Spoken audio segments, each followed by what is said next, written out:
a todas las personas que nos están viendo, las personas que están aquí dentro del Zoom, los que nos ven por ahí a través del Facebook y los que nos verán seguramente a través de una retransmisión para YouTube. En esta ocasión, pues, en este espacio que tenemos, que hemos denominado Contactando con, pues tenemos al doctor Juan José desde España.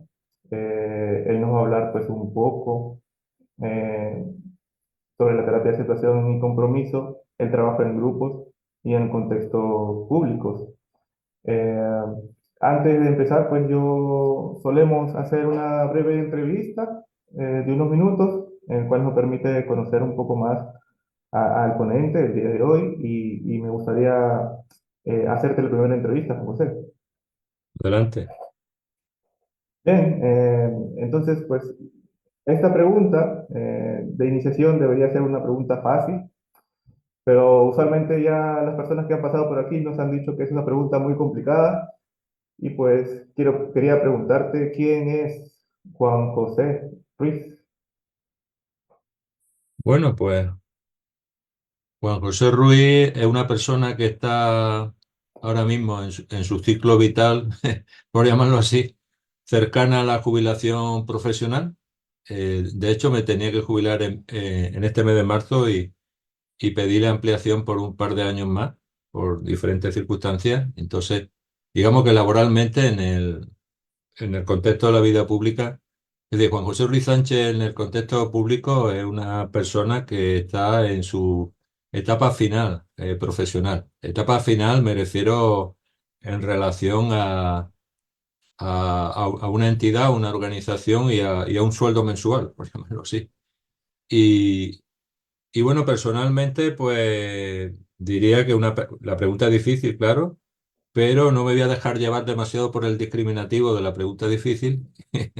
Y diría que soy una persona interesada por lo público, por aplicar métodos psicológicos, sigue siendo en el ámbito profesional. En el ámbito psicológico, por ver la viabilidad de diferentes propuestas, que muchas veces son de origen anglosajón. Bueno, y ver la viabilidad que tiene en este caso en el contexto de trabajo de aquí de Úbeda, de Jaén. Y también soy una persona interesada, digamos que por cierta disponibilidad a- al altruismo y espero que después de mi jubilación pueda de alguna manera seguir contribuyendo. Sí, mi idea incluso había sido trabajar con personas, con ancianos que viven solos y formar ahí una especie de red de ancianos que viven solos. Estoy hablando aquí de la zona esta de la provincia de Jaén, y porque la soledad es un tema bastante frecuente y sobre todo en personas mayores que por las redes familiares carecen de redes familiares y tal. Por ahí pasan mis proyectos.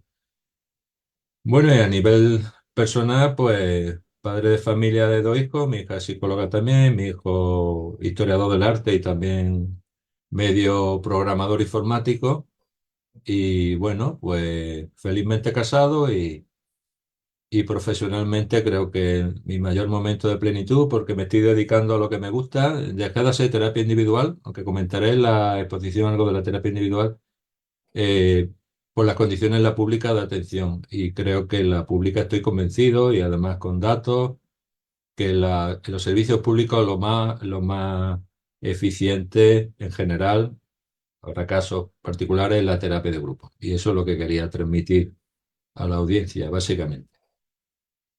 Podría Sí, profundizar más, genial. pero llevaría más tiempo. Sí, sí, sí. Por ahí el trabajo que nos comentas que el proyecto que tienes que ya estás realizando o quieres realizar con ancianos me resulta bastante interesante. Hace poco hablábamos también con otra ponente relacionado a esto del trabajo con adultos mayores, que era bastante difícil. A veces, pues, las personas que como de repente también, igual en tu caso, nos comentas que ya pasas a jubilación pronto, estas personas que vienen durante toda su vida cumpliendo un rol de trabajo, cumpliendo un rol de familia, que se va a trabajar, por así decirlo, cuando llega la jubilación, llega una cierta edad, eh, adaptarse a un nuevo rol, de repente de estar en casa, de hacer Me va a actividades. tocar, me va a tocar. Sí, Me sí, toca, lo voy a tactar en primera línea eso. sí, sí, sí, No de entonces, libros, sino en mi propia carne, dentro de poco. sí, muy interesante. Y bueno, ya como siguiente pregunta y quizás como última para poder darte el espacio y que puedas compartir también lo que hemos traído para el día de hoy, es ¿qué actividades sueles realizar eh, apartadas de lo profesional? Es decir, ya sabemos que pues, impartes clases, impartes docencia, trabajas en contextos de salud, pero ¿qué actividades sueles realizar para mantener un contacto con tu propia vida? Actividades gratificantes, relajantes que sueles hacer de repente. Pues mira, una actividad que estaba haciendo hasta hace poco, lo que pasa es que debido a enfermedades de mi amistad y diversas circunstancias, era una que hemos salido que sería las reuniones de los jueves, no me refiero a las reuniones esa que hacía Sigmund Freud de los, no sé qué día era, de los miércoles, era reunirnos un grupo de amigos en casa, reunión de los jueves, tomar un café, charlar de cómo ha ido la semana, y no me refiero a terapia de grupo, me refiero en plan amistad. Y después tenemos la afición del fútbol de mesa, tenemos la afición del fútbol de mesa, del fútbol chapa en concreto. No sé si se llama fútbol taco por ahí, no sé. Bueno, y O la estamos en mesa creo por aquí. nuestra propia liga y tal. Después, bueno, pues suelo ir también al gimnasio con mi hijo. Nos gusta caminar a mi esposa y a mí también. Y bueno, y ahora creo que mi hijo quiere que nos enganchemos a una cuestión de aprender un poco de boxeo, pero no porque no vayamos a pelear con nadie, sino por estar más en forma. Es decir, un poquito de deporte, un poquito de contacto social fuera de lo laboral y básicamente, bueno, pues después ya las aficiones que compartamos en casa, con la familia, y todo este tipo de cosas. Genial, genial. Hola, Juan José, tú eres autor, coautor de alrededor de 42 libros, ya por ahí Sí, me mencionabas, bueno, comentabas también cuando tuvimos el primer contacto. De tanto, bueno, de todos estos libros, que son bastantes, por así decirlo, ¿cuál ha sido, pues, el que te ha agradado más? De repente escribir, participar, de repente ver como resultado. bueno, me estaba hablando del hijo predilecto, ¿no? Casi, de la creación. Pues mira, quizá el libro que más me gusta a mí mismo es uno que escribimos no hace mucho, que era Imágenes y realidades de las terapias contextuales, con el prólogo de Marino Pérez. Bueno, también el manual de terapias conductuales contextuales y quizás también el otro bastante menos conocido, que sería la psicología del verbo, el tema del conductismo. Eso en cuanto a los libros contextuales, porque como digamos que he pasado por diferentes fases, también tengo escritos manuales de terapia cognitiva conductual más clásica, por llamarlo así, y también de terapia adleriana y alguno incluso de enfoque integrador. Pero básicamente yo diría este último porque algunos temas se repiten en los anteriores y van, conforme van sucediendo los años y voy teniendo más experiencia y voy cometiendo cada vez más errores y algunas veces me doy cuenta de ello, pues creo que básicamente, bueno, fundamentalmente el libro de imágenes y realidades, diría, de las terapias contextuales, donde hubo una participación en conjunto. Yo aquí he sido el coordinador, pero hay bastante participación precisamente de colegas sudamericanos. Ujú. Genial, genial. Y ya he podido revisar un poco el libro, es más, lo tengo aquí, estoy leyendo un Ah, poco. mira qué Y pues me coincidencia. parece, era justamente la coincidencia, me parece también sumamente interesante. Nada, Juan José, permítame presentarte para poder darte el espacio ya después de esta breve entrevista, como ya te lo comentaba en el inicio, que pues tenemos un pequeño espacio para poder conocerte un poquito más sobre lo que haces, sobre ti, sobre tus actividades y demás. Entonces, quiero presentarte oficialmente para poder cederte el espacio, ¿vale? Juan José Ruiz Sánchez es psicólogo clínico de la Unidad de Salud Mental del Distrito de Ubeda, del Servicio de Andaluz de Salud desde 1989. Es psicólogo clínico vía PIR desde 1986. Es autor y coautor, como ya decíamos, de 42 libros sobre psicoterapia de tipo cognitivo, conductual, adleriana y contextuales. Su foco de interés desde el 2002 está en las terapias contextuales de grupo aplicada en el contexto de alta demanda de la sanidad pública, que es lo que viene a contarnos un poco el día de hoy. Es colaborador desde 2015 y 2017 del máster en terapias contextuales de la Universidad de Almería y otros máster nacionales e internacionales en terapias contextuales. Sus últimas publicaciones han sido FAB de grupos, integrando ACT y FAB de grupos del 2021, e imágenes y realidades de las terapias contextuales, más allá del marketing, en el 2023. También colaborador en capítulos de obras como Terapia de aceptación y compromiso en psicosis y modelos del cambio, casos clínicos en psicosis. Su mayor interés es dar difusión de las terapias contextuales en grupo y equilibrar el sesgo habitual de presentarlas mayormente desde la perspectiva de la terapia individual. Cuando a nivel mundial casi el 50% de las terapias contextuales que se hacen en los servicios públicos sanitarios son terapias grupales. Bienvenido, Juan José Ruiz, nuevamente. Bueno, quiero cederte el espacio para que puedas compartir un poco lo que trajiste, bueno, nos has traído para el día de hoy. Habíamos visto que vamos a tocar un poco sobre ACT en contextos públicos de salud y el trabajo en grupo. Bueno, con... me he permitido preparar una diapositiva para esto. Podría dar las charlas sin diapositiva, pero bueno, sí me voy a perder un poquito menos con tanta cuestión. Bueno, espero abarcar eh, relativamente mucho, pero sobre la misma cuestión. Y yo creo que la pregunta de partida, desde mi perspectiva, claro, es esta. Si es posible hacer terapia conductual contextual en un contexto público masificado, con muchísima demanda de personas. De hecho, me ha llevado a la terapia de grupo el estar trabajando bastante años con terapia individual en contextos públicos.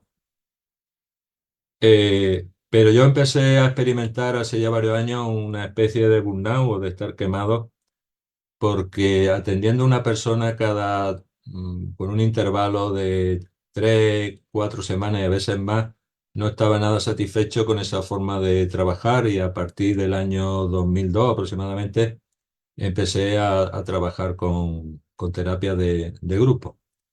Eh, Vamos a ver. Bueno, yo aquí quiero hacer también compartir esto. No sé si conocéis a Bernard Jering. Bernard Jering es un psicólogo social, muy influido por el conductismo, muy en conexión con los mm, terapeutas que siguen el análisis de la conducta de Brasil, muy interesado por cuestiones sociales. Y Bernard Jering es una reflexión, yo comparto bastantes cosas con Bernard Jering, sobre el análisis de la conducta, digamos, más serio, más metodológicamente más estricto. Bernard hace una metáfora comparando, él se pregunta si son inteligentes los jugadores de ajedrez y se responde que sí, que son muy inteligentes, y, pero que están sujetos a una regla del juego, que son las reglas del juego del ajedrez. Es decir, eh, el rey tiene que moverse en el tablero de una determinada manera, la reina, el caballo, tal, y no podemos moverlo como queramos, así que están sujetos a una serie de reglas, hablando de reglas, ¿no? Eh, y a partir de esta metodología, se pregunta también si los analistas de conducta están sujetos también a una regla, y él plantea esta metáfora diciendo que muchas veces generalizamos excesivamente los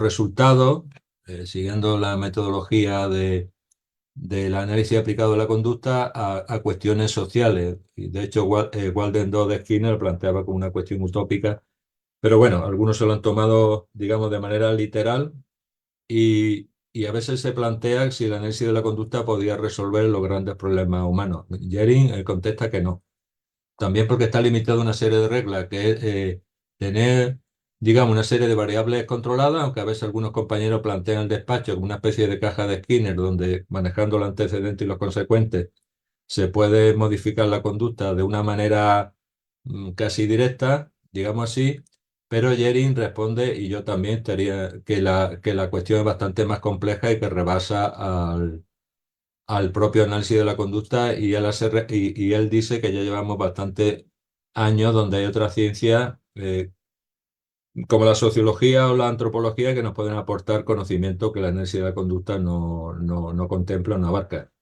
salvo con excepciones, por ejemplo, eh, Harry, no me refiero a Ruth Harry, un antropólogo, hablando de la antropología cultural, sí que toca algunas de estas cuestiones. En fin, que creo que este es un punto también importante para diferenciar lo que sería el contextualismo de la línea ABA, donde se busca el control, que el contextualismo quizá pone la referencia, no niega los aportes conductistas, de hecho, digamos que es una perspectiva del conductismo, donde se pone el centro en el tema de los valores personales, ¿no? Bueno. Simplemente una reflexión para empezar. Entonces, lo que viene a continuación son intentos muy modestos, no utópicos de control, de cambio social, de grandes utopías, de grandes cosas, sino bastante más modestos y bastante más limitados. Yo creo que los conductistas, por decirlo así, tenemos que tener una conducta bastante más modesta y bastante más humilde, ¿eh? Si no, se nos va a percibir como casi delirante a veces. Bueno, eh, a continuación voy a describir, en una hora aproximadamente, cuáles son las intervenciones en lo público o aplicables a lo público que he detectado yo desde las terapias de tercera generación, desde las terapias cognitivo-conductuales en general, pero más cercanas a la tercera generación, que pueden ser viables en un contexto público, no solamente ni mucho menos de mi autoría, sino de otros referentes a nivel internacional. Pero subrayo que son tentativas todas muy modestas y limitadas, ¿eh? Pero no por ello desechables, como dice aquí. Eh, Antes de entrar específicamente en estas propuestas, creo que es importante que nos hagamos esta pregunta. Hablaba antes de Bernayerín y a veces el análisis de la conducta, aunque a veces utilicemos conceptos como metacontingencia, macrocontingencia, que muchas veces son aplicables por ejemplo, y sobre todo los brasileños, a estudios de determinadas prácticas culturales, pero en un ámbito también restringido, porque a veces en la línea ABA se trata de reducir las variables y de la complejidad trata de reducirla, pero la realidad muchas veces no es tan reducible a ese análisis, ¿no?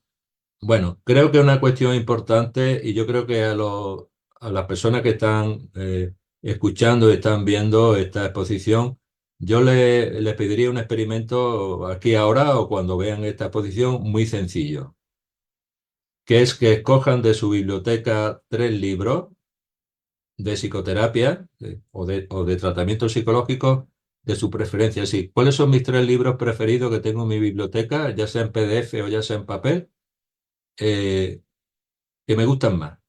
Y que haga un sencillo experimento. Que busquen en el índice o busquen en el contenido cuántos de esos libros traen un apartado que describa el contexto organizacional donde trabaja ese psicólogo o esa psicóloga, cuál es su agenda de trabajo, cuál es la carga de trabajo de ese terapeuta, si todos los de su institución trabajan en la misma línea, cómo se organiza su trabajo, que busque eso, porque a veces se nos llena la boca hablando de contexto socioverbal como si el contexto organizacional o el contexto institucional no influyera en el trabajo, que influye bastante, influye muchísimo. Bueno, pues podéis comprobar con este experimento, a no ser que deis con una rareza en vuestra biblioteca, que la inmensa mayoría de los libros de tratamiento psicológico no hacen mención al contexto de trabajo de su autor, ni la institución donde trabajan, ni la carga de trabajo, ni absolutamente nada de esa variable, como si eso fuera ajeno, ¿no? Y todo fuera socioverbal o antecedente consecuente de lo que hablamos y de lo que hacemos, abstrayendo la complejidad organizacional e institucional. Creo que es una carencia bastante importante y ya que se nos llena la boca hablando de contexto, pues creo que el contexto de trabajo es un contexto que influye bastante en nuestro trabajo, siendo redundante.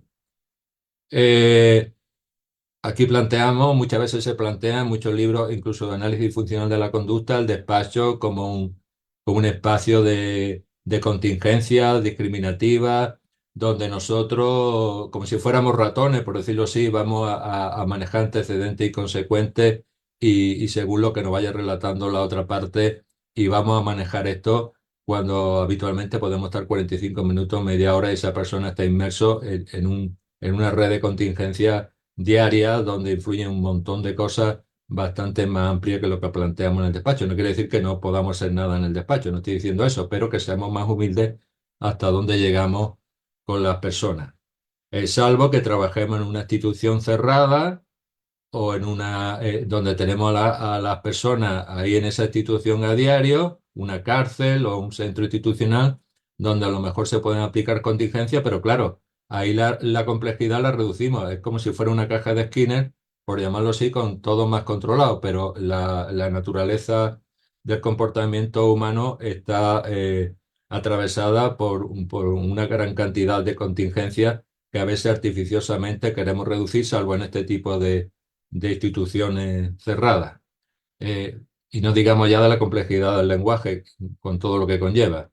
Bueno, como me reitero que los contextos no son solo, que también lo son, socioverbales, y que la imagen está del despacho como un espacio de contingencia donde manejamos antecedentes y consecuentes, desde mi punto de vista es bastante delirante cuando se quiere plantear esto de una manera tan reduccionista para mi gusto, ¿eh? Si no en esta diapositiva digo, si no analizamos la organización de los servicios de salud mental en cada país, en cada región, no vamos a entender realmente o no vamos a comprender realmente cómo se trabaja, en este caso, las grandes instituciones sanitarias, por mucho que hablemos de lo socioverbal, de reglas y tal, que son importantes, que son reales, pero que la realidad es más amplia que solamente mirar ese punto, ¿no? Eh, y por eso me resultan extraños, como digo aquí, la mayoría de los textos de psicoterapia o incluso de psiquiatría, que son la mayoría, por desgracia, dice aquí que no se menciona el contexto de trabajo ni la organización de los servicios. Otro aspecto importante, hablando de contingencias, que por cierto Skinner lo tiene en cuenta en su libro Ciencia y Conducta Humana, que es el tema de cierta variable, aunque es más teorizado que experimentado, pero bueno. Es la estrecha relación que hay entre el poder social, en este caso entre la política y la prestación de los servicios de salud. ¿Mm? Si hablamos del contexto de España, en los que los psicólogos públicos trabajamos, hay que tener en cuenta que hay 17 macro contextos, por llamarlo así, que son 17 autonomías. Cada una tiene una general y una organización parecida, pero también con aspectos diferentes, con organizaciones diferentes, donde la distribución de recursos de psicólogos, psiquiatras, accesibilidad, etcétera, etcétera, va a variar, pero en general, digamos que trabajamos con tres niveles: nivel de atención primaria. Esto es similar en algunos países, pero no en todos. Eh, el primer nivel son los equipos de salud mental, por ejemplo, en el que estoy yo, donde remite el médico del ambulatorio, el médico de atención primaria. No voy a especificar toda la complejidad de esto porque nos llevaría casi toda la charla y solamente voy a decir algunos apuntes.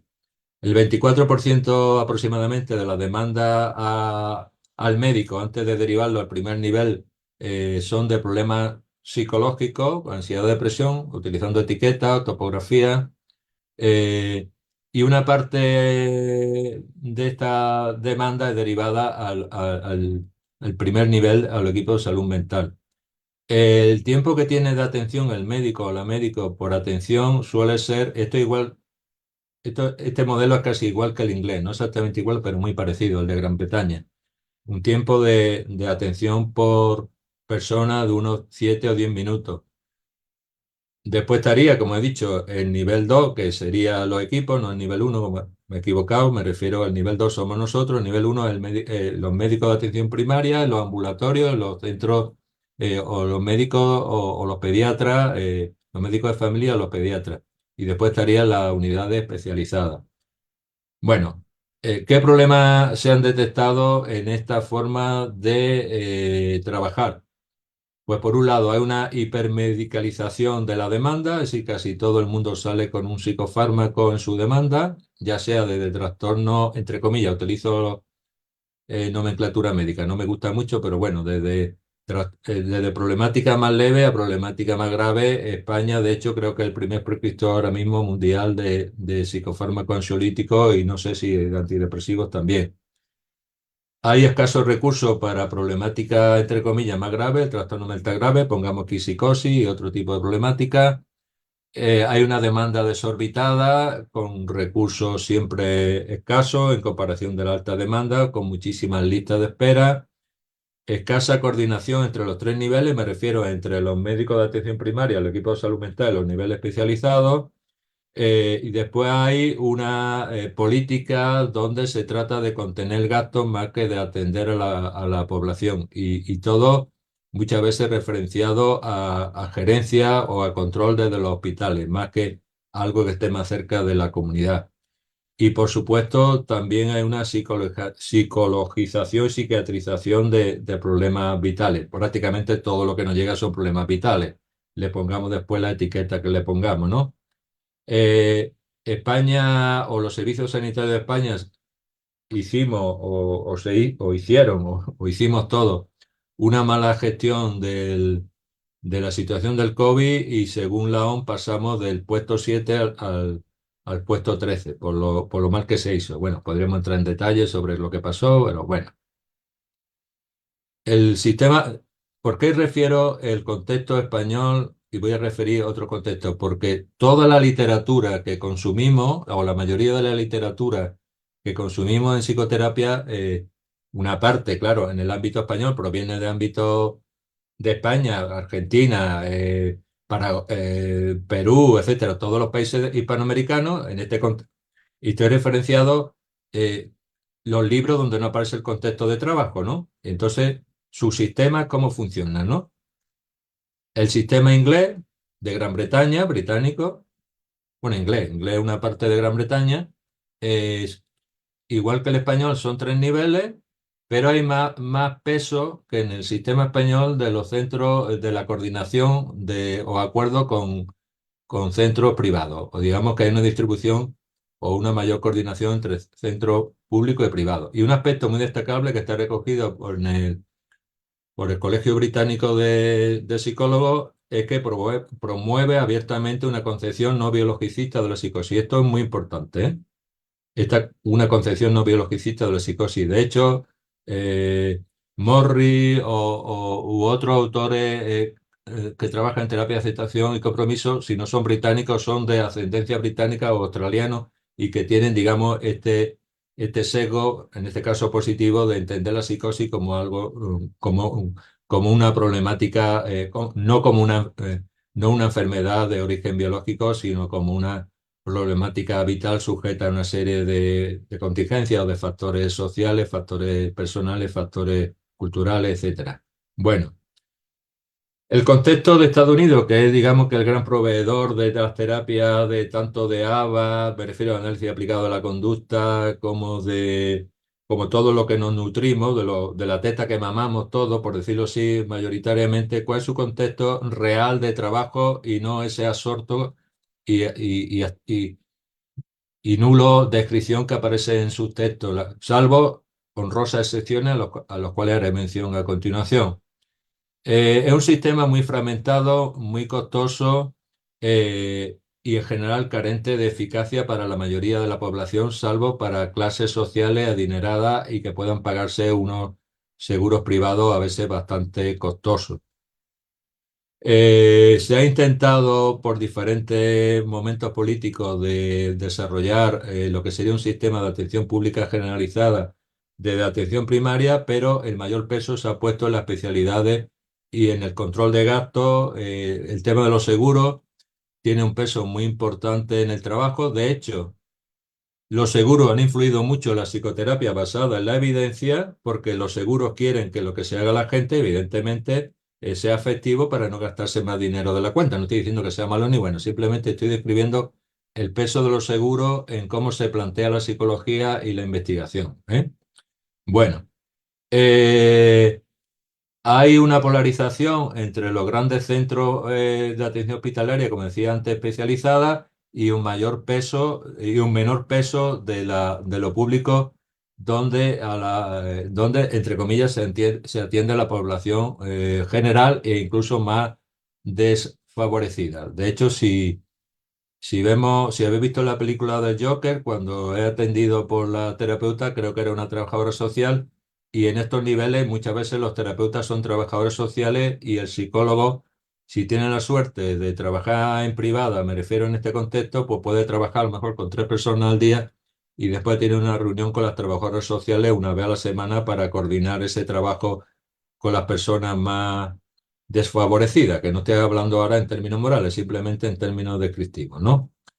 Bueno, el sistema tiene unos pagos cuantificados, bueno, es bastante complejo porque son 50 o 52 estados, no sé ahora mismo cuántos estados son y cada uno también con su organización y tal, pero en general tiene este perfil. En vuestro país, en Perú, por lo poquito que me he informado, tenía aquí mucho más datos, pero he intentado sintetizarlo. Bueno, pues en sector público, igual que todos los países occidentales o la mayoría de los orientales también, un sector público, un sector privado. Por un lado estaría, creo que se llama el Ministerio de Salud MINSA en Perú, que está enfocado principalmente, según la fuente de avance y desafío a la reforma de salud mental en Perú, el último decenio, de la Organización Panamericana de la Salud de hace 2 años. El Ministerio de Salud MINSA está enfocado hacia las personas de más bajos recursos. También hay un sistema específico para la Fuerza Armada, también público, y para la Policía Nacional del Perú, la Fuerza Armada y la PNP, ¿no? Pone aquí, aparte de MINSA. Después el sector privado, pues hay empresas prestadoras de salud que ofrecen servicios de seguridad a sus afiliados, como dice aquí, y que trabaja una serie de clínicas privadas con centros médicos, policlínicos, consultorios, tal, tal, tal. Y después también estaría, este sería lucrativo, es decir, que busca un beneficio, pues claro, legítimo. Y después estaría el sector privado no lucrativo.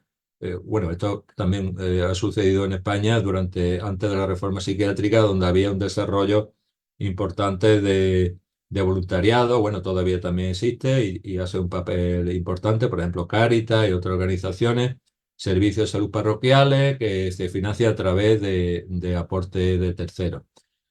En cuanto a la salud mental, me refiero pública en Perú, según los datos que he recogido, según estos datos son a la fecha del 23, ya habrá más, claro, han pasado 2 años, 1.438 establecimientos, donde la mayoría de ellos tienen psicólogos, 248 centros de salud mental comunitaria, 43 hospitales generales con unidades de hospitalización en salud mental y adicciones, 87 hogares protegidos. Bueno, ¿todo esto por qué o para qué? Para que entendamos que la mayoría de la población es atendida en servicios públicos. ¿En qué condiciones?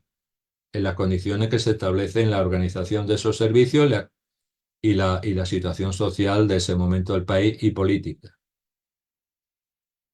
Problemas comunes generales, reiterativos en casi todos los países que tienen un sistema sanitario público.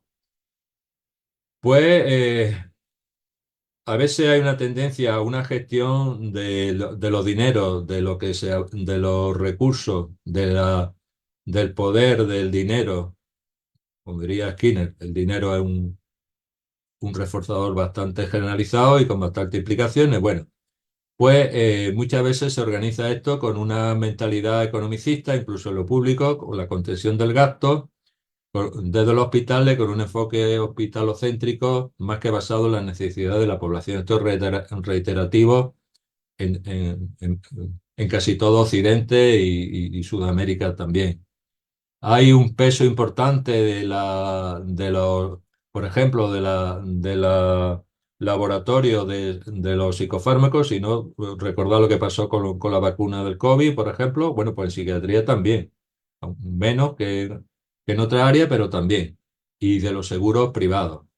Eh, Hay una necesidad de desarrollo de atención primaria, pero claro, hay otros intereses que se contraponen política, social, ideológicamente a esto. Y todo esto redunda en una desigualdad importante, en mayor o menor grado, depende del país y del momento histórico, entre los que tienen más y los que tienen menos recursos económicos y sociales. Bueno, ¿qué pasa? Otro dato importante, ¿qué pasa con el personal sanitario de estos servicios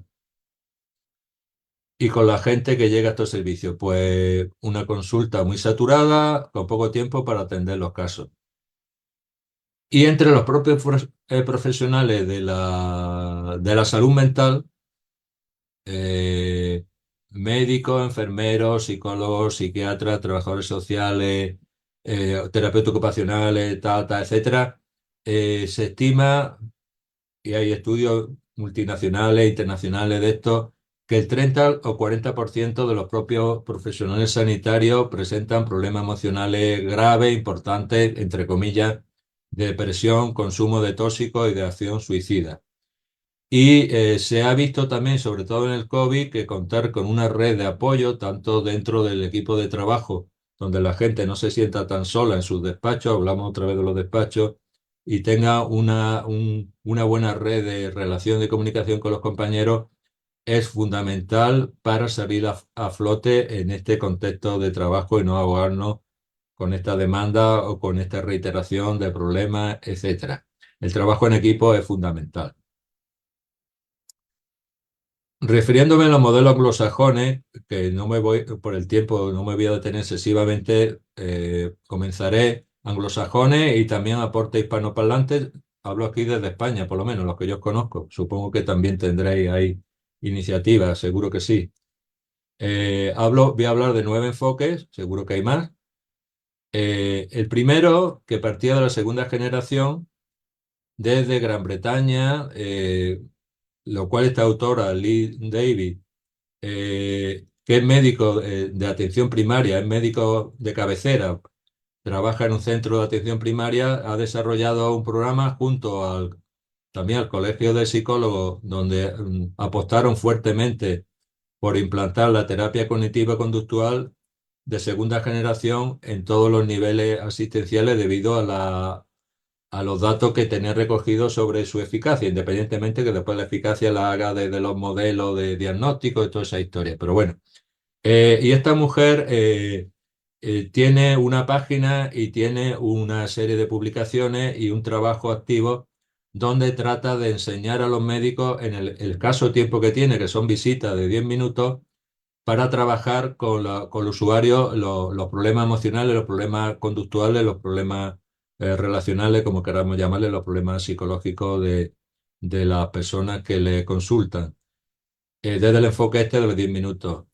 La herramienta básicamente que utiliza, ella ha hecho una transición desde los procedimientos típicos de la CBT, más en la línea de B, aquello de pensamiento automático en los 3 niveles, reglas en el segundo nivel y creencias nucleares en el tercero, los 3 niveles cognitivos tradicionales de la CBT, el modelo, por ejemplo, de B. Bueno, pues combina eso con la activación conductual y la terapia de aceptación y compromiso y utiliza sobre todo un registro de lo que ella llama círculo vicioso, consulta a consulta, pasito a pasito, moldeamiento a moldeamiento. Evidentemente sería un cúmulo de 10 minutos, 10 minutos, 10 minutos y hacer un seguimiento cuando se puede a esta determinada persona. Lo ha aplicado a determinadas problemáticas tanto médica, de hábito, como, entre comillas, problema ansioso depresivo, con éxito. Otro aspecto importante, como digo, a través de estos registros que son compartidos, es el que la persona tome conciencia del círculo vicioso donde está atrapada. Y el círculo vicioso no deriva solamente del modelo CBT, pensamiento, afecto, conducta, sino también con la red de apoyo. Bueno, y que la persona decida sobre lo que va, sobre lo que va, sobre lo que se va tratando, sobre lo que se va dando cuenta, sobre lo que va tomando insight, sobre lo que va tomando conciencia, diremos en términos conductistas, sobre lo que va discriminando, tratando. Bueno, y dice aquí, se pasa del cuestionamiento racional empírico, que era lo típico de la segunda generación, de los contenidos cognitivos a la función de las acciones y a dónde me lleva esto, hacia dónde me está llevando. Si me acercano, fijaros aquí de la influencia de la hacia la vida que yo deseo y que yo valoro. Bueno, pues eh, la forma de presentarlo, hablando de los círculos viciosos, aquí un ejemplo de registro que yo adapté del inglés, en relaciones con otras personas, que me hace pensar si esto es lo típico de la A, añadiéndole factores ambientales externos en cuanto a red de apoyo. Y de hecho siempre empieza por la red de apoyo, que es lo principal. Fijaros lo del COVID, decía antes de la red de apoyo y tal.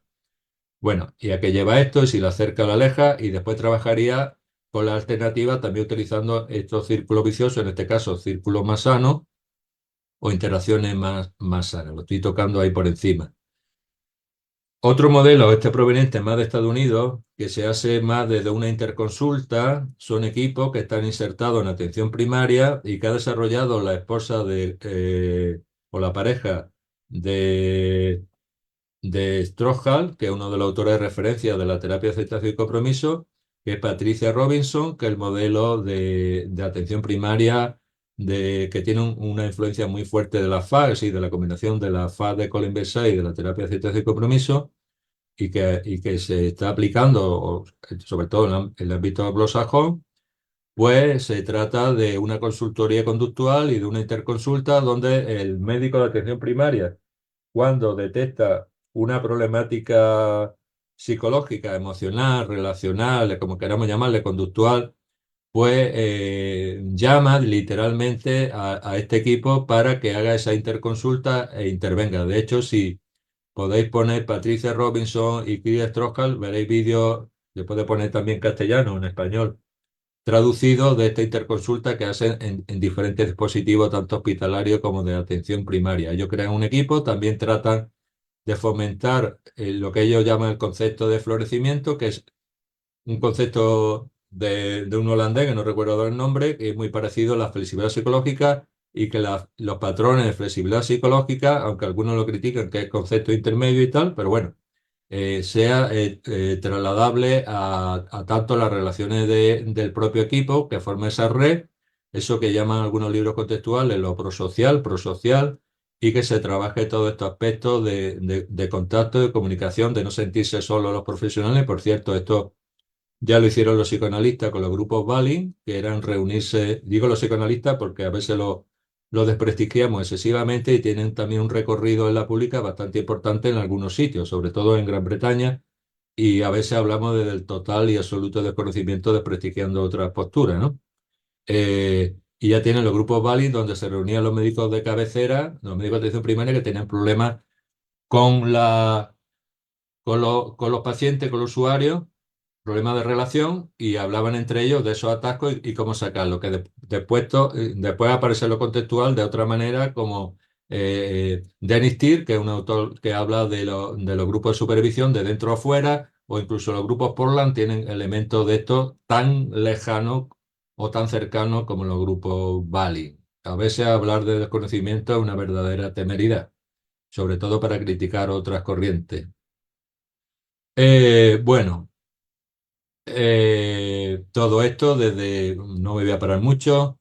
Después estaría el modelo del esposo, de la pareja de Patricia, que pues más cercano, que es cómo hacer terapia de aceptación y compromiso con muy poquito tiempo y con muchísima gente, vamos a llamarlo así para que no entendamos.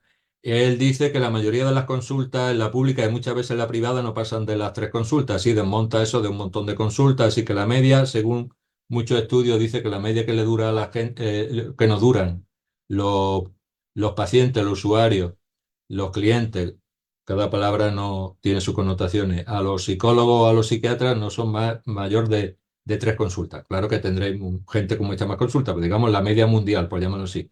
Entonces él dice, para mogollón de gente, pues a ver cómo adaptamos la terapia, aceptación y compromiso para consulta de media hora o de tres cuartos de hora como mucho y que en tres sesiones le demos algo de calidad y que pueda producir un cambio significativo en la gente, ¿no?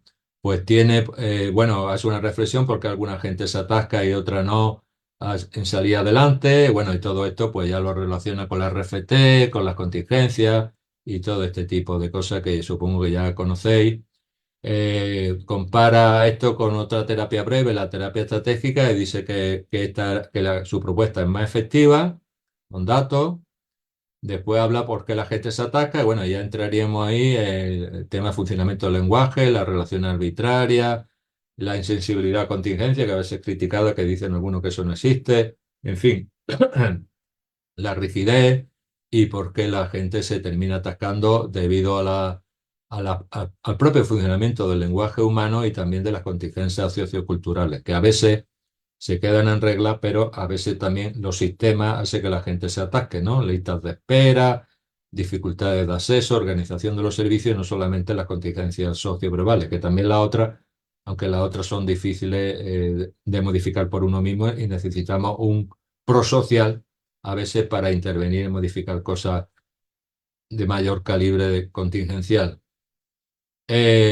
Bueno, pues plantea básicamente la devolución del racional, es decir, la primera sesión como le presento la terapia, ¿no? Básicamente le dice que el problema no es tanto quitarse o reducir la ansiedad o la depresión, sino todo el esfuerzo que se está invirtiendo en esto. Eso es similar a la terapia estratégica cuando ellos decían que el problema es la solución intentada, ¿no? Aquí ya le copia desde el marco relacional a la terapia estratégica en la definición del problema. Después el neozelandés, que también tiene vídeo en internet, que es Bruce Arrow, que también parte de la FA o de la A, y lo hace en 7 pasos, tiene 7 pasos muy estructurados para trabajar en poco tiempo con personas. Definir los roles, es decir, cuál es tu papel y cuál es el mío, cuál va a ser nuestra forma de trabajar, empezar por la desesperanza creativa, que serían los textos iniciales casi en este aspecto de la terapia de citas de compromiso, que según Luciano pasó por 3 fases: la fase infantil, aunque para este no es infantil, la fase juvenil, que sería lo del SAFLE, y la fase adulta, que sería más junta de la RFT y no tanto desde esos términos intermedios. Pero bueno, estos ya son guerrillas y librillos internos que a veces no aportan nada, simplemente el narcisismo de cada cual. Bueno, el hecho es que este hombre lo plantea de esta manera y da una serie de resultados favorables. Él utiliza sobre todo la metáfora de los trabajos del cerebro humano. Dice que todos no queremos sufrir emocionalmente y como si tuviéramos un botón de borrado, que el cerebro no tiene un botón de borrado para borrar el sufrimiento, para borrar el malestar, y que es mejor darle al cerebro, que es una metáfora, a la persona, un trabajo constructivo centrado en la vida que quiere desarrollar, más en aquella que quiere despejar o borrar. Porque la primera, y esto lo podemos comprobar cuando se le pregunta, bueno, ¿y tú, a pesar de todo tu esfuerzo, has dejado de pensar en esos pensamientos negativos, has dejado de tener ansiedad para siempre, has dejado de tener tristeza para siempre? Y todo el mundo te dice que no. Entonces, y aunque seguimos ahí intentando solucionar y de borrar y tal, bueno, pues encauzarlo más hacia una vida relacionada con valores y con acciones concretas, sesión a sesión y tal. Bueno, otra manera que se ha planteado también en la pública, y también la privada, es aplicar la matriz como una forma de desarrollar la terapia de aceptación y compromiso de manera visual. Incluso hay versiones que recuerdo ahora de mi amigo Fabi Crazó, por desgracia ya fallecido, que hablaba de utilizar una matriz para ciego con determinados paños o paneles que podía tocar para diferenciar un espacio de otro. Bueno, el hecho es que la matriz es otra forma de trabajar en contextos muy masificados con su... Bueno, se le puede plantear la matriz como: vamos a utilizar una brújula, un espejo para orientarte, para que veamos dónde estás, a dónde quieres ir y si estos pasos te llevan adelante o te llevan atrás. Más que guiarlo, que la propia persona se dé cuenta.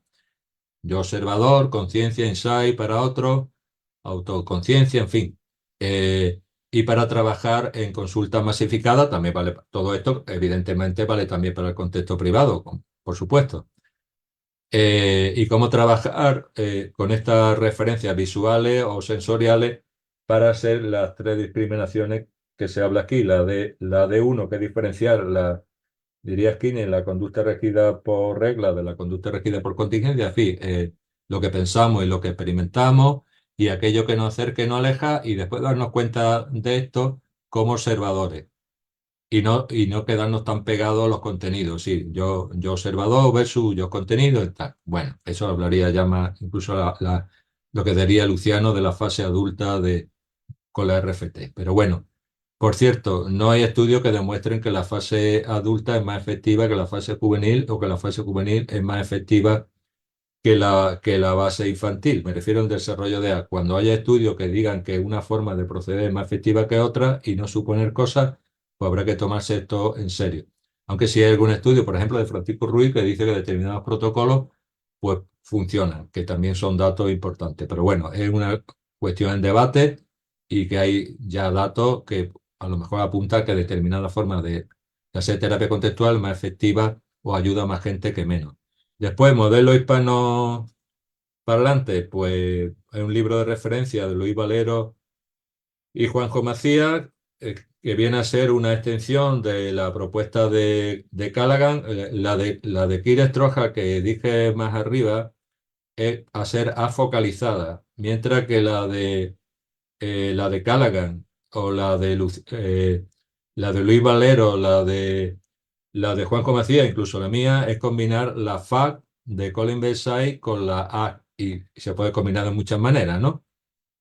Bueno, pues ellos parten de las leyes de aprendizaje, incluyendo tanto lo operante, lo respondiente como lo relacional de la RFT, el análisis funcional como elemento central y establecer, esto también está enfocado en general para las tres sesiones de las que hablaba también Strohauer, que también ha sido aplicado a grupos y con más duración.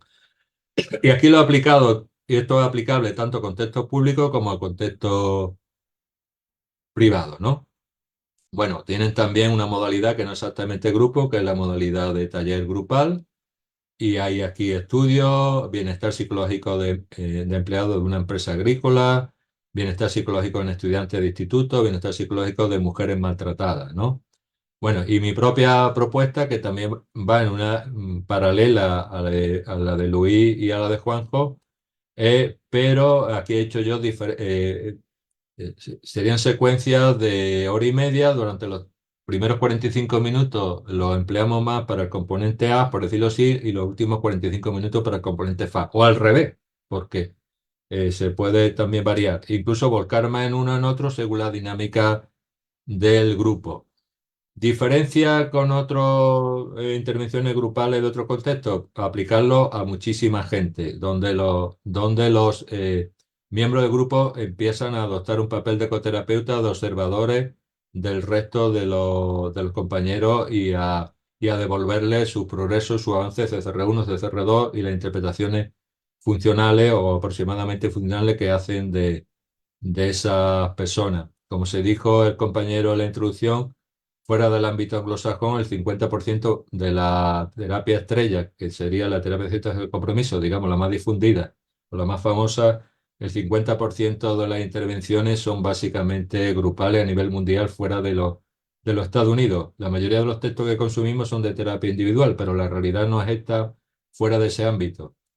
Aquí hay un sesgo también hacia lo individual, se entiende muchas veces desde lo privado, pero la mayoría de la gente que se atiende en el mundo con problemas psicológicos es lo público, no olvidemos esto, sin quitar importancia también lo privado, por supuesto que la tiene y aporte.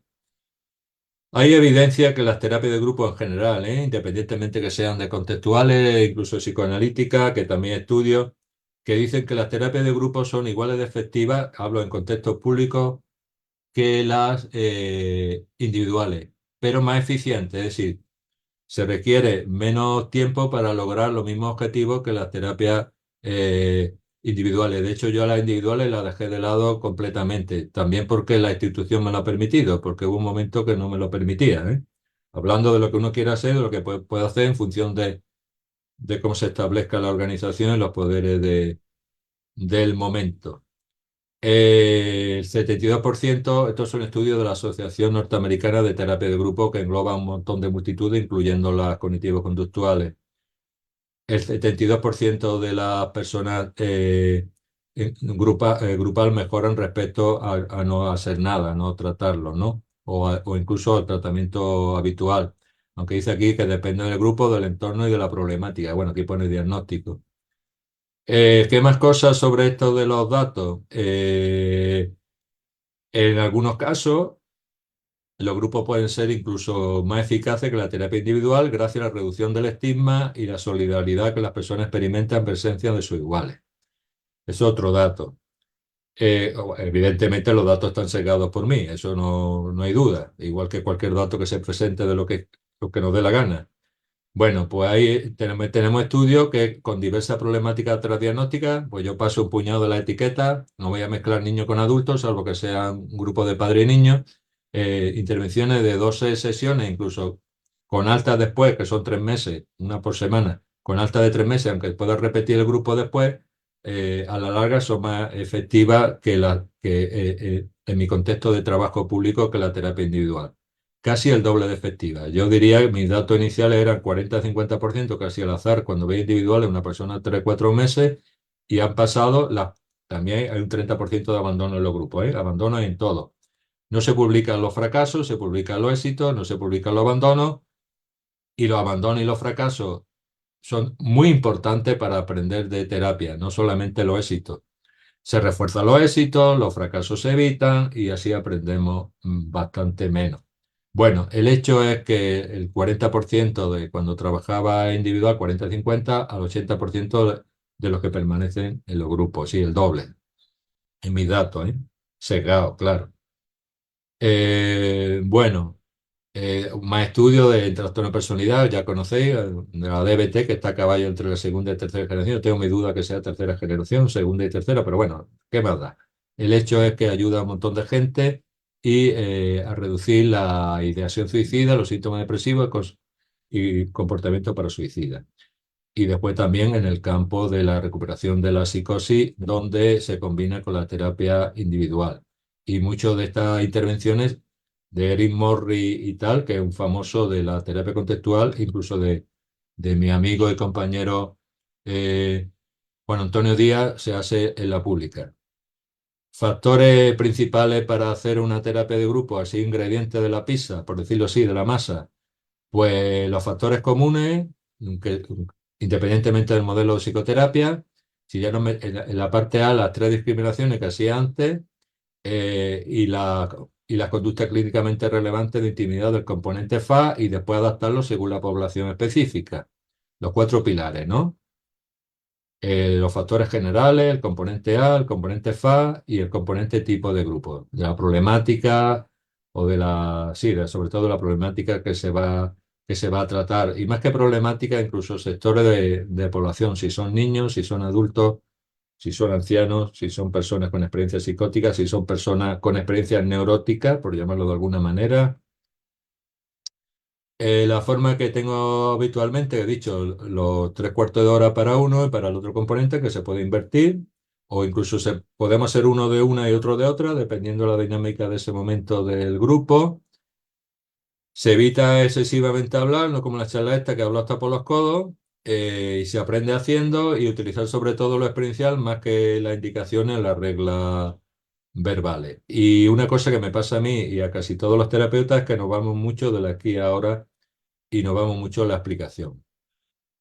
Bueno, un poco la parte FA, cómo se hace, cómo ha ido la semana, bueno, está hablando el compañero, cómo se le refleja esto que dice aquí dentro, cómo eso que está diciendo fuera, cómo lo estamos viendo aquí presente, lo de la equivalencia funcional y las distintas diferentes reglas de la FA, ¿no? Cómo crees que afecta a los compañeros, que sería la regla 4, qué progreso le vemos desde que está viniendo al grupo o incluso desde que empezó esta sesión, la regla 3, en fin, todas las 5 reglas que dice la FA y no tengamos además la regla de que tenemos que recorrer las 5 reglas, lo que dé tiempo. Básicamente con una o dos reglas, si conseguimos trabajar en el grupo es más que suficiente. No tenemos que obsesionarnos con recorrer las 5 reglas de la FA.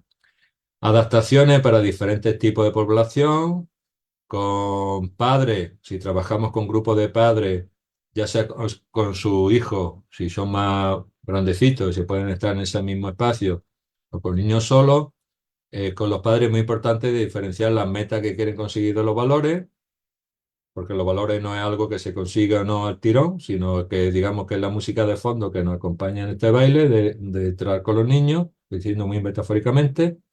Con niños se utiliza mucho, y esto también de tradición psicoanalítica anterior a la nuestra, y que solemos copyright, no es copyright nuestro, trabajar mucho con el tema de juegos, superhéroes, cómics, bocadillos de personajes, me refiero de como los tebeos, como las caricaturas, para modelar y moldear los 6 procesos de esa flex si estamos en la etapa juvenil. Si el RFT sería el yo observador, aunque el niño, esto dicen algunos que es más complicado y es mejor utilizar mindfulness, el aquí y ahora, en fin, ya entramos en definiciones y en particularidades. Con adolescentes es muy importante dar un papel activo en la terapia, dado a veces la rivalidad que hay con quien ostenta la figura de autoridad, ejercicios experienciales cortos y escuetos, el uso de sus propios medios habituales, bueno, ya son medios de toda la población, WhatsApp, apoyo informático, compartir experiencias. Suelen entrar en competencias, manejar el tema de las competencias, bueno, el tema de la identidad, esto sería mucho más complejo que esta brevedad que he puesto aquí. Con adultos con experiencia neurótica, que muchas veces llegan muchísimas personas con problemas laborales, con problemas médicos graves, cánceres, hablo de lo público. Diferenciar que nosotros no le vamos a quitar el dolor, no le vamos a quitar el cáncer que más quisiéramos, pero que a pesar de esas condiciones puedan llevar una vida valiosa y significativa. Fijaros la diferencia con ABA, que es controlar las conductas en instituciones más o menos cerradas. No quiere decir que ABA no sea aplicable también a lo público, que también es aplicable, ¿eh? Pero digamos que hay un matiz diferencial. No estoy en contra de ABA, pero sí estoy un poco más lejos de ABA, que ABA no se centra tanto en los valores, sino en el tema del control. Y a veces controlamos una puñeta. La gente, como dicen contextual, decide, no lo controlamos, por mucho que a veces presentemos esto del control. Grupo en adulto con experiencia psicótica. Bueno, pues evitar los silencios prolongados porque se puede derivar, si se puede estar comiendo el coco con alucinación y tal. Eh, aquí es no utilizar los silencios prolongados. Que la metáfora sea más representada más que hablada por evitar el enganche, la fusión, el control verbal a la literalidad.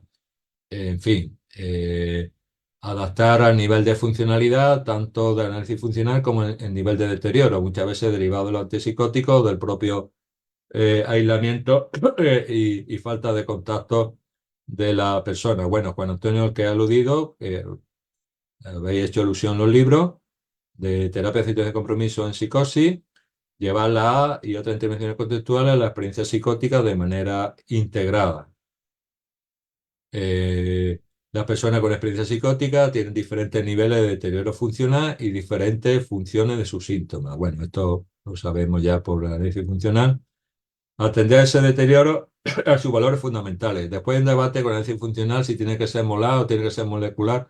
Evidentemente, en contextos masificados no vamos a hacer análisis funcionales tan moleculares, lo hacemos más molar. Y el molar, por ejemplo, la matriz es una forma de hacer análisis funcionales molar.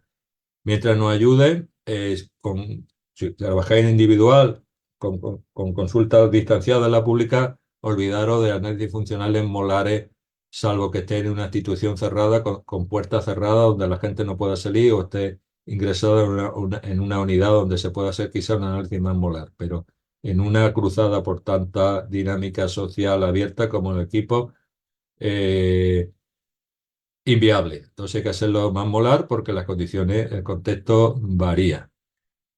Bueno, además de que podamos ser críticas de los molares a los moleculares, de los moleculares a los molares, lo que nos dé la gana. Bueno, el formato de cómo intervenir aquí, los niveles de deterioro, personas sin deterioro, pues haz de grupo, faz de grupo, incluso terapia psicodinámica de grupo, que también empieza a tener evidencia, los factores comunes, a veces creemos que somos los dioses del Olimpo, pero hay otras personas haciendo otras cosas que tienen equivalencia en resultados similares a las nuestras. No somos los dioses del Olimpo, aunque a veces no los parezca. Bueno, y por último, la última diapositiva, pues algo que se está poniendo ya de un año de moda, por decirlo así, a ser terapia online. Terapia online tanto individual como grupal. Y hay estudios de diferentes sectores del mundo donde dice que la terapia, en este caso la terapia aceptación y compromiso, creo que salió un libro el mes pasado, que todavía no lo tengo, que se habla de la terapia de citas de compromiso de grupo online. Bueno, pues hay una serie de metaanálisis y tal, y sobre todo en el contexto del COVID, el libro de Ruth Harris que apareció en la OMS, con otro título, unos libros de Ruth Harris que fue una guía para el COVID, pues también, fijaros, el techo máximo que ha alcanzado la A, entrar en la OMS y se ha difundido a nivel mundial a través de Ruth Harris.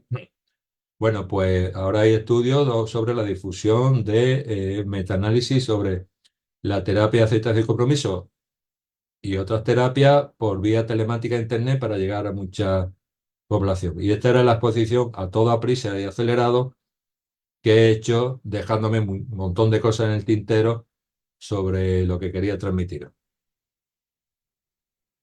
Bien, genial, muchas gracias, Juan José. Muchas cosas que de repente ah, me atrevería a preguntar, pero el tiempo apremia, creería, y no sé si alguien de aquí, de quien está aquí conectados al Zoom o por ahí por Facebook, que quiera hacer una pregunta. Y pues mientras alguien se atreve, no sé si me permite, Juan José, quitar la presentación. No sé si se puede hacerlo desde... Eh, que, lo, he- que os la envíe, ¿te refieres?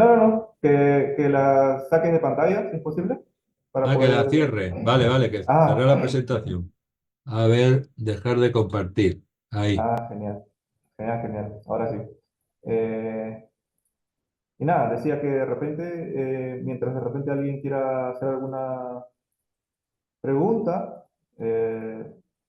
pues yo había algo que me resuena o que me resonaba dentro de lo que expusiste el día de hoy para nosotros, para las personas que están aquí, eh, en el que mencionabas un poco en que la institución, si nos permitía o no nos permitía poder realizar ese tipo de trabajo en grupos. Mencionaste que en principio, de repente, en donde tú trabajas, que en principio no se podía realizar, algo por el estilo, si mal no recuerdo, y que luego le permitieron. Veamos.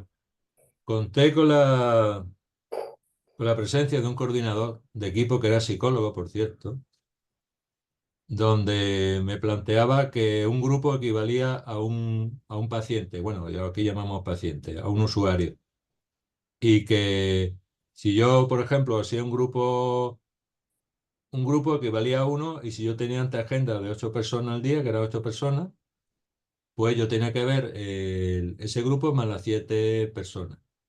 Claro, no era muy reforzante ese planteamiento. Después cambió la dinámica y era un psiquiatra de jefe, pero un psiquiatra con formación en psicoterapia. No todos los psiquiatras están cortados por el mismo patrón, ni todos los psicólogos. El hecho de ser psicólogo o psiquiatra no garantiza absolutamente nada. Y sí que me permite trabajar solamente con grupos. Entonces fue un cambio importante. Eh, en un momento la institución no le interesaba, entre comillas, a través de este representante compañero psicólogo, tanto lo grupal, en otro momento interesa más. Incluso leí una vez un estudio que decía que las posturas totalitarias no le interesan los grupos, porque la gente se puede reunir, organizarse y pensar. Entonces, me refiero, los regímenes, vamos a llamarle fascistoide o comunista, todo lo que era grupal, eliminado de la... Estoy hablando históricamente en algunos contextos, ¿eh? Eliminado, eliminado, eliminado porque pueden pensar diferente al sistema y eso es peligroso. Sí, sí, lo preguntaba porque pues habrá muchos contextos de diferentes países en las que también suele suceder lo mismo, ¿no? Es decir, las personas encargadas pues, de determinar qué y no se hace en una institución, pues de repente no están abiertas a poder realizar este tipo de trabajo en relación al trabajo en grupos, ¿no? Eh, entonces le preguntaba cómo se logró, se estableció, cómo se permitió. Bueno, se logró por inflexibilidad adaptativa, me refiero por cabezonería, porque me opuse a eso, discutí mucho, eh, no hacía ni puñetero caso a los castigos, hasta donde buenamente podía manejar eso, y seguí insistiendo en el tema grupal y discutiendo mucho, y después, pues, con el cambio político en la Junta de Andalucía, que ni me mosco con uno ni con otro, porque todos tienen sus más y sus menos, pues llegó un psiquiatra con formación de terapia, por cierto, constructivista, narrativa, y lo que le planteé le agradó. De hecho, él mismo hace grupo con primer, entre comillas, con primer episodio con gente joven con experiencia psicótica. Yo llevo lo de trastorno de personalidad con terapias contextuales y lo de ansiedad, depresión, vamos a llamarlo así, aunque eso es muy laso. Y otro compañero con psicoterapia centrada en la transferencia creo que era no me acuerdo ahora del autor, del psicodinámico, pues va a montar otro grupo también para TLP desde un enfoque psicodinámico. Que por cierto, estudios que demuestran que la psicoterapia psicodinámica de grupo en general es igual de efectiva que la terapia cognitivo-conductual de grupo para... Bueno, el problema de ansiedad, depresión, casi todo es igual de efectivo. Después ya en cosas más particulares, más rebuscadas, ya hay sus más y sus menos. Me refiero, para problemas cotidianos, casi todo igual de efectivo que no hacer nada, o lista de espera. Vale, ¿Cómo se genial. logró eso? Porque los referentes institucionales cambiaron. Y también yo seguí apostando por mi parte por el tema grupal, pero la gran variable fue el cambio de los jefes. Sí, sí, porque como ya pues, mencionaba, pues imagino que esto sucede, imagino que la mayoría de países, por lo menos de la TAM, ¿no? Que estamos, pues las autoridades ya, y bueno, cada quien con sus propios sesgos, bueno, incluyendo que todos tenemos sesgos de por sí, eh, Lo que que me no extraña, permiten. sí, lo que me extraña es que la agencia esta de seguros norteamericana, ahí ya tengo una duda. Si el seguro influye en las terapias basadas en la evidencia, me refiero, porque tienen que demostrar efectividad, porque el desarrollo de la psicoterapia han sido, o bien durante las guerras mundiales, porque había que manejar grandes contingentes de gente y ahí se ha desarrollado un montón de investigación. Incluso el proyecto Pelícano este de Skinner, que quería llevar las palomas picándole en la cabeza para que destruyera a los destructores japoneses. Bueno, y ahí bueno, los test de inteligencia y un montón de cosas, ¿no? Para seleccionar personal. Me resulta un poco raro cómo no han apostado por los grupos los norteamericanos. No, no sé si qué sesgo hay ahí. Cuando hay cantidad de estudios que en la pública que dice que los grupos son más efectivos en general que la terapia individual. Ahí tengo mi duda porque eso, no sé si al contexto neoliberal o yo que sé qué narices, que diría Marino Pérez, o qué pasa ahí para que esto no se haya... No es que esto sea comunismo los grupos, no estoy hablando de eso, estoy hablando de otra cosa, ¿eh? Porque he dicho antes que los sistemas totalitarios, los de los grupos, como que no cuadra mucho. Bueno, Juan José, no sé si hay alguien más que quiera hacer alguna pregunta, que quiera participar. Por ahí Sí, César. yo quisiera hacer una pregunta. ¿Me Ya, escuchan? Sí, Juliana, sí. Sí, sí, genial. Se escucha, se Sí, lo escucha. escucho entrecortado. No sé si el doctor tendrá conocimiento de cómo es el sistema. ¿Sí? ¿Y cómo se da este sistema de atención en países como China? Bueno, China que es una potencia. Ay, se cortó. China, bueno, Sí, yo no he sí. estado en China, no conozco China de primera mano, lo conozco de segunda, de tercera o de cuarta mano, ¿no? Pero China parece que tiene un sistema político comunista, pero después el sistema de producción es mixto, tiene un montón de empresas de países, tiene tiene un sistema capitalista en la producción, tiene es un caso curioso, porque su sistema de producción es una mezcla entre lo estatal y lo privado, que el sistema tal. China tiene mucho, los chinos y creo que Irán, que es un gran enemigo de Estados Unidos, tiene un montón de publicaciones de terapia, aceptación y compromiso de grupo, curiosamente. Y te aparece la terapeuta con el velo este, el burka, como se llame, en la foto, y que eso lo podéis buscar en internet, en la foto y tal. Y después, bueno, la verdad que también un gran misterio, porque después aquí en Occidente hablamos que el sistema islámico las mujeres la tienen apartada, pero no sé si las personas con una profesión, entre comillas, de categoría, cómo sale ahí. Pero claro, también a lo mejor Irán no tiene el sesgo este tan eh, totalitario, tan yihadista que puede tener otros países. Claro, como a veces en las noticias lo mezclamos todo, islámicos, son todos iguales, y a lo mejor tienen particularidades que no son todos iguales. Y una cosa curiosa, de hecho, en el manual Oxford de terapia de compromiso, que es del 23, que es un mamotreto de 700 y pico páginas, habla que uno de los países donde más terapia de aceptación y compromiso de grupo hay en Irán. Irán, el gran enemigo de los Estados Unidos, por llamarlo así, y de Israel. Que yo no estoy hablando ni a favor de uno ni de otro, simplemente describiendo. Curiosamente, China en COVID hizo un montón de estudios sobre redes sociales. De hecho, la gran mayoría de la demostración de que las redes sociales favorecían la resiliencia o el manejo del COVID, aparte de algunos estudios de Alemania o anglosajones, fueron provenientes de China.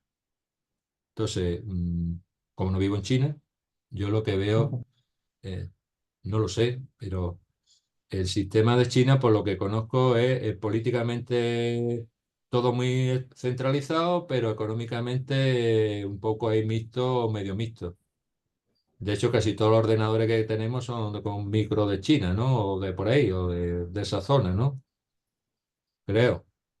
Acer y tal, si le miras detrás, Made in China, Made in China, Made in China, Made in China. Eh, bueno, que no es como la Rusia soviética que se dedicaba a... Era una industria más... los bolcheviques, todo esto más en parte dedicada al acero y a... Bueno, claro, ha variado la historia y ahora estamos con los micros, la inteligencia artificial, todo ese tipo de historias. Bueno, y el sistema este nuevo chino que contrata, por cierto, a informáticos, que mi hijo es medio informático, aparte medio historiador, contrata a programadores occidentales por 1.000 euros, 1.000 dólares aproximadamente, para que trabajen para su sistema. Lo que es curioso, ¿no? Cómo se expande utilizando los propios mecanismos del capitalismo el sistema chino. Eh, Son reflexiones personales, pero pueden ser totalmente erróneas porque no soy un sociólogo y me puedo perder en estos temas un montón.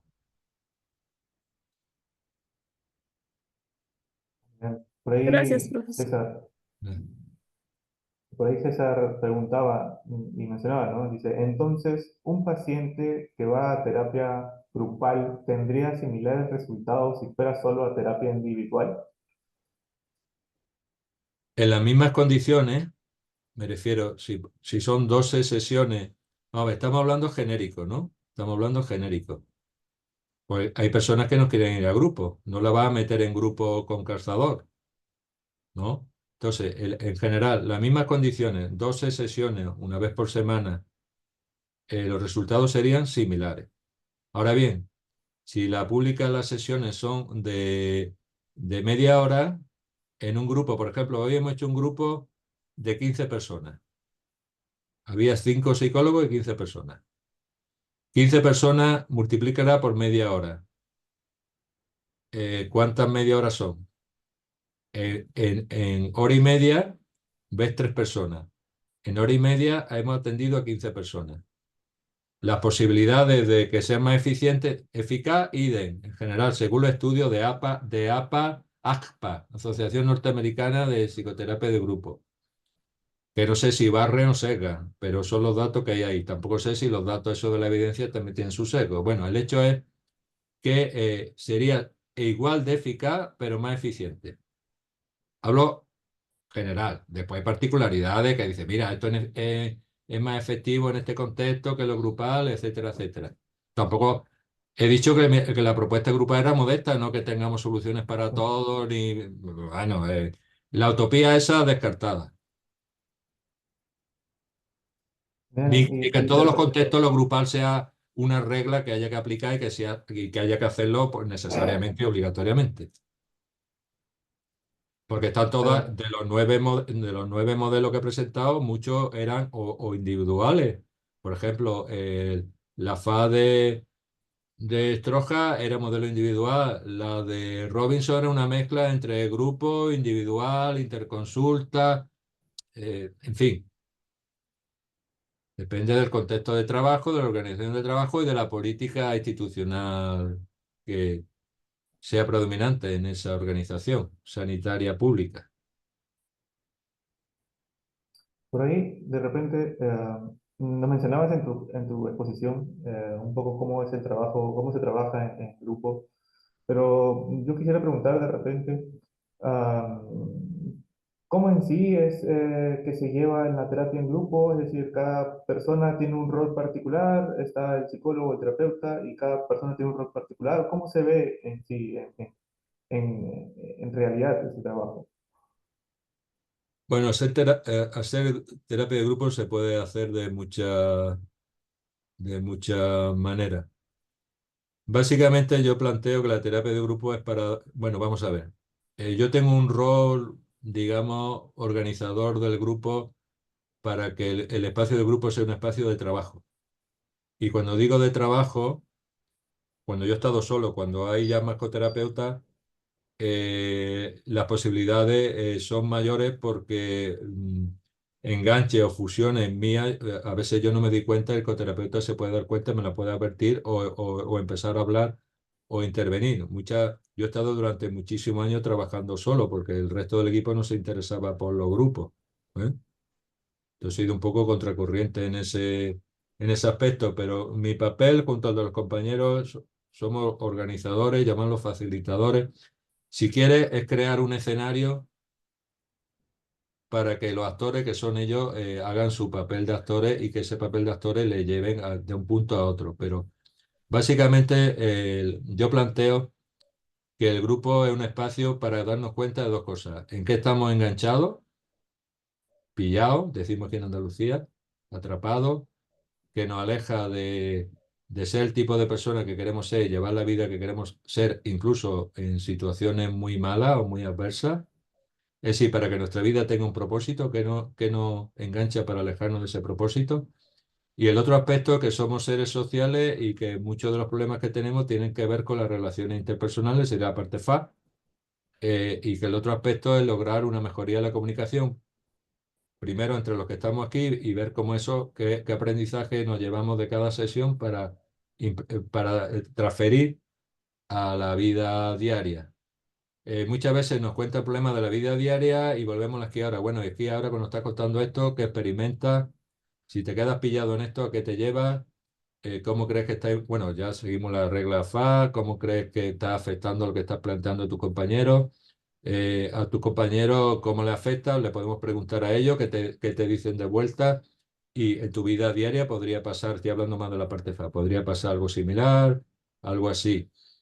Cuando ellos ya llevan más tiempo y, entre comillas, se han modelado un poco de este rol, pues pueden adoptar papeles similares a los nuestros. Es decirle, mira, esto me hace sentir tal o me lleva a tal. Eso sería lo ideal. Cuando el grupo está más parado, o que a veces hay silencio, podemos volver aquí ahora y preguntar qué estamos experimentando aquí ahora, qué nos lleva a no hablar o estamos evitando, en fin. Muchas veces no sabemos exactamente la función de la conducta hasta que no se verbaliza o la podemos intuir por lo que sucede después, ¿no? Como dirían los skinnerianos, a veces, pero a veces también hay que ponerle nombre a todo esto, ¿no? Bueno, pues es un poco mi trabajo y el trabajo del grupo es ser espejo, como dirían los psicoanalistas, ser espejo de los demás. Que me transmita a mí, que te devuelvo como un espejo. Es decir, discriminar. Digamos que lo más importante, según lo veo yo, ¿eh? lo más importante es discriminar, hacer discriminaciones.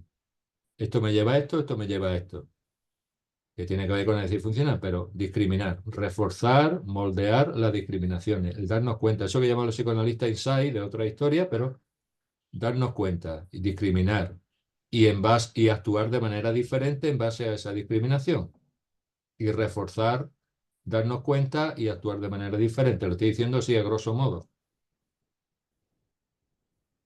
Darnos Ah, cuenta a través de los otros, del espejo de los otros y de nuestras propias reflexiones, claro, de esto de yo observador, como queramos llamarlo. genial. Ah, y de repente para ir cerrando un poco este espacio, ah, preguntar un poco sobre las dificultades que te has ido encontrando frente a poner en práctica el trabajo en grupo con pacientes, consultantes, Pues con algunas limitaciones. dificultades, mira, dificultades desde lo más básico como contar con una sala suficientemente grande, falta de sillas, desde lo material, desde lo puramente material, contar con un espacio, contar con sillas, porque normalmente la disposición es circular en grupo, no una clase, nos vemos todo. Eh, a veces dificultades materiales, falta de esos elementos, que a veces he tenido que pelear por buscar sillas para sentarnos. Hombre, se puede hacer grupo de pie, pero 1 hora y media, de vez en cuando sentado. Bueno, eh, dificultades institucionales, como hablaba antes, de intereses de que no querían hacer terapia de grupo, y ahí podemos hacer inferencia de todo tipo, envidia, historia, en fin, ya podemos entrar en lo humano y lo divino de cada cual y de las circunstancias. Bueno, y de las relaciones de equipo. Para ser grupo, creo que es importante tener un buen ambiente de equipo. Si trabajamos en una institución, que haya buenas relaciones entre los demás, porque los demás van a ser muchas veces los que nos deriven al grupo, los que nos deriven usuario, paciente o cliente al grupo. Entonces, si tenemos dificultades en la relación con los psiquiatras o entre los psicólogos o con los trabajadores sociales o tal, vamos de cabeza. Entonces, hay que trabajar esas relaciones interpersonales y utilizar no estamos en las cajas de Skinner, pero aproximarnos al reforzamiento positivo, pero hacerlo de manera auténtica, no de manera paripé, de manera que parece que estamos manipulando el ambiente porque controlamos una mierda a veces. Entonces, por decirlo así, entonces ir con esos valores, guiarnos por esos valores, y yo creo que, el elemento fundamental que aparezca término intermedio es guiarnos por nuestros valores y ayudar a los demás. Yo creo que esa es la motivación principal. Y desde ahí ir derivando nuestras acciones. Evidentemente no hacerlo a lo loco y ver las consecuencias que vamos teniendo, pero las dificultades institucionales, después las propias conductas de evitación y flexibilidad de las personas del grupo y la demanda habitual de que quiero estar bien y no sufrir, que eso está extendido mundialmente por todos lados, hasta en el planeta Marte, supongo ya.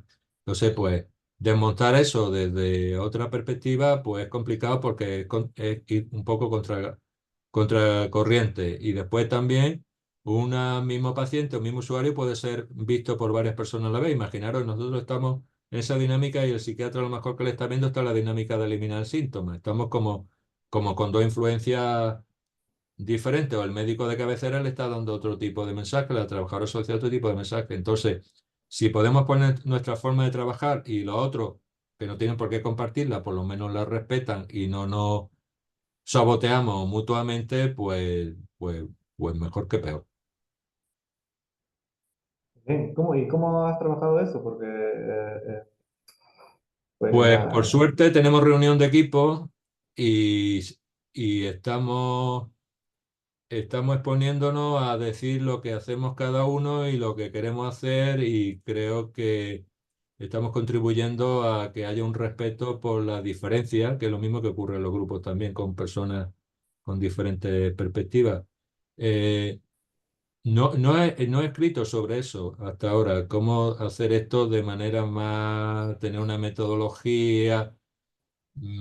Soy un inexperto en psicología organizacional, pero supongo que tendrá que ver con la psicología organizacional. Pero claro, una cosa es lo que dice un texto de psicología organizacional incluso desde el punto de vista conductista, otra cosa es lo que yo particularmente pueda manejar en esa organización. Yo creo que conseguir eso es colaborando con otras personas, lo prosocial que se habla. Es decir, podemos ir en plan Don Quijote y Sancho Panza y pegarnos con el molino en toda la cara y decir, ya no hago más, o buscar aliados que tengan intereses similares a los nuestros y poder ir adelante. Es decir, compartir con otras personas intereses particulares. Yo diría que es la estrategia fundamental. En este caso, he tenido la suerte del coordinador, del jefe, vaya. Entonces, Eh, encontrar a alguien afín a tus intereses, a tu gama de reforzadores, por llamarlo así, laborales, y desde esos valores o reforzadores, depende cómo queramos hacer la lectura, pues trabajar en colaboración con otras personas que tengan intereses similares. Y poquito a poquito y pasito a pasito. Y si en vez de hacer como tengo yo, dos grupos diarios, pues hacemos uno a la semana y el resto individual, pues bueno, ya estamos haciendo algo diferente a lo habitual. Por ahí empecé. Después dos grupos en semana, el grupo en semana y ahora grupo a diario, ya no veo a nadie individual. Incluso cuando piden informe y tal, que a veces la gente pide informe, digo, mira, todo esto lo piden en el grupo. Yo cuando acabo el grupo me quiero tomarme un cafelito con mis compañeros. No me quite ese espacio. Es que tengo que decirte una cosa aparte que no le voy a... No, no, no. Lo que hable lo hablas en el grupo, sea lo que sea. Que me voy, que necesito un informe, que lo que tú quieras. Porque hay una alta contingencia en lo público de... Bueno, alta. Un porcentaje también de ganancia secundaria con el tema de las bajas laborales y litigio jurídico y tal, que eso sería para una charla de varias horas. Eso es complicado a veces de manejar. Esas personas cuando están en el grupo lastran el avance del grupo porque pierde su función. Su función no es mejorar, su función es estar igual de mal para después que el abogado que le ha orientado le haga el informe, etcétera, etcétera. Legítimo, ¿eh? Pero esas personas quizás sería mejor derivarla a un contexto jurídico, sindical y que fueran orientadas de otra manera y no usar este recurso que está contaminando involuntariamente al resto y está minando el avance del grupo. Eso, por ejemplo, tenemos un WhatsApp interno y lo estoy diciendo que no me deriven, que no nos deriven a los grupos personas con estas características, que la deriven a otros recursos, ¿no? Que tienen perfecto derecho a reclamar y tal, pero no en este espacio, no lo digo sí, pero que el grupo no es un cubo de la basura donde algo que no te gusta a ti me lo lanza a mí al cubo de la basura del grupo. Estos son también para trabajar, ¿eh? En equipo. Y hay que plantearlo no así a lo bestia, como estoy diciendo yo, de manera más suavita. Yo entiendo que estas personas son difíciles, mira, a mí también me resulta difícil, en fin, no es tan lineal como claro, estoy claro. diciendo yo, así dividimos, no, a veces meto la pata 18.000 veces y de vez en cuando me doy cuenta que he metido la pata. Claro, claro, claro. Eh, Esto último que mencionas es bastante controversial hablar de repente sobre eso. Ya seguramente en alguna otra ocasión, quizás ustedes se animan de igual de todas formas a escribir un poco sobre el contexto organizacional en relación a este trabajo más adelante. Y nada, Cuando me jubile, cuando me jubile, ahora no tengo tiempo, no sé si me es muy reforzante verbalizarlo, puede ser reforzante, escribirlo ya en otro contexto. Bueno, no sé, quizás. sí, sí, quizás, ojalá, ¿no? Sería un Sí. bonito también trabajo de usted. Y nada, como usted, muchas gracias por este espacio que nos has permitido tener aquí. Y nada, esperamos de repente encontrarnos en alguna otra oportunidad. Muy agradecido y os deseo la trayectoria mejor posible a todos, en la vida y en la profesión. Un abrazo muy grande desde Úbeda para todos. Buenas tardes de Lo Dakar. mismo, de Hasta nuevo. luego. Ahí no.